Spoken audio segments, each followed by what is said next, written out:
Richard, Paula was just sharing with us these new details, with the airline confirming that the aircraft was requesting a deviation in the route because of weather. Your thoughts? Well, the first thing it tells me, obviously, you know, to use a colloquial phrase, you've got a smoking gun. When you actually have something that is out of the ordinary, you now have the airline saying that it is, you know, that there was a deviation request. But I come back to this point that the aircraft was flying at something like 32,000 feet at the time, and this is the cruise. This is the safest part of flight.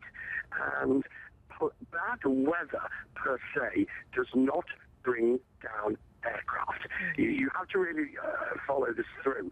You know, merely because a plane is going through bad weather shouldn't be an issue. Of course, how the pilots may respond to bad weather could be an issue in this case. Now, what we now know from what AirAsia Indonesia has told us is that the pilot had about 6,000 hours, so a moderately experienced captain.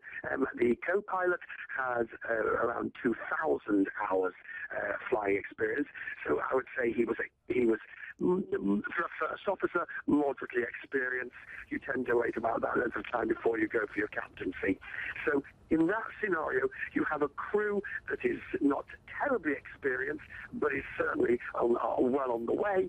You have bad weather, you have this request for a diversion, but you have a plane that is in its safest part of flight. And the only sort of planes that ever fall out of the sky during the cruise is, for example, Air France 447 is one example. So we're going to be focusing in the hours ahead on what happened with that diversion. That's clearly going to be where the focus takes us for the time being.